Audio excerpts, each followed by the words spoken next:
Bureaucratic, logistical, and other challenges, the team of doctors was only able to arrive and examine them in the late April 2019.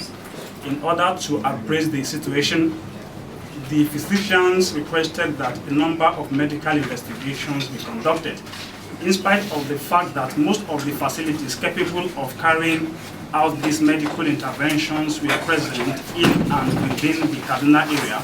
Much time was wasted due to the DSS insisting that the investigations were to take place in Abuja. The DSS eventually allowed both the medical examinations and investigations to take place in Kaduna. Furthermore, the DSS went on to facilitate all the necessary arrangements to make the examinations and investigations successful.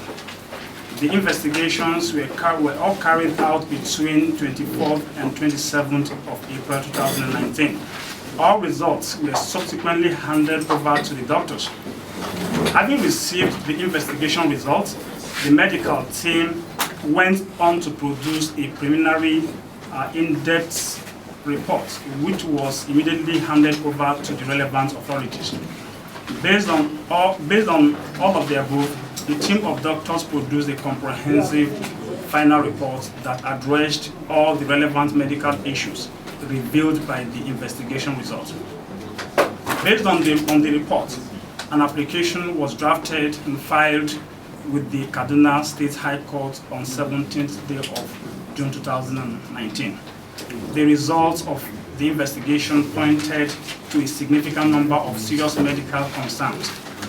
Firstly, in the case of Sheikh Ibraheem Zakzaky, the report stated that he had obstructed blood flow in the heart,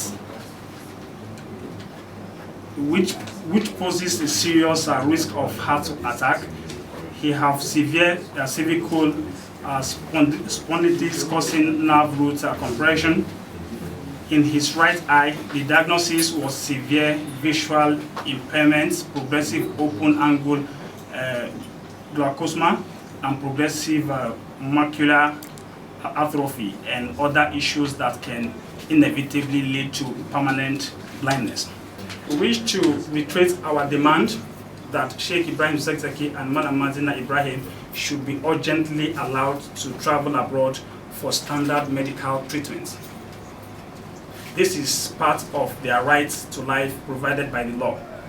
This is a fundamental right of every citizen under Section 33 of the Constitution of the Federal Republic of Nigeria, CFRN 1999, as amended, and Article 4 of African Charter on Human Rights, on Human and People's Rights, Ratification and Enforcement Act, Cap A 10, Laws of the Federation of Nigeria, LFN 2004. Signed, Mikail Yunus. But in the blood of Sheikh Zakzaky, we found a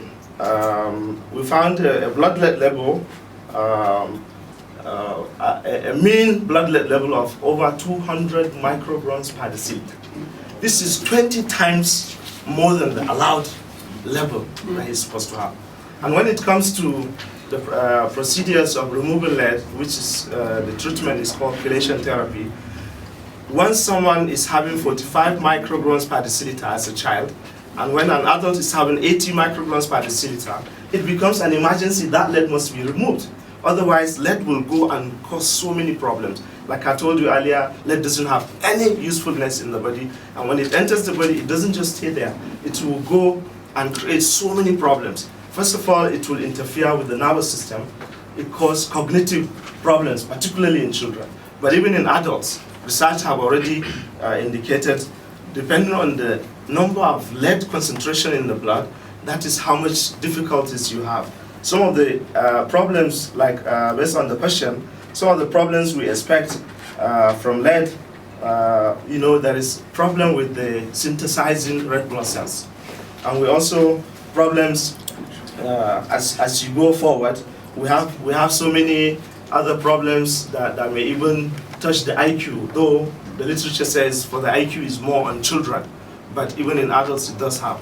But another issue that lead poisoning faces, it actually affects the soft tissues because up to 4% of all lead in the blood is in the soft tissues.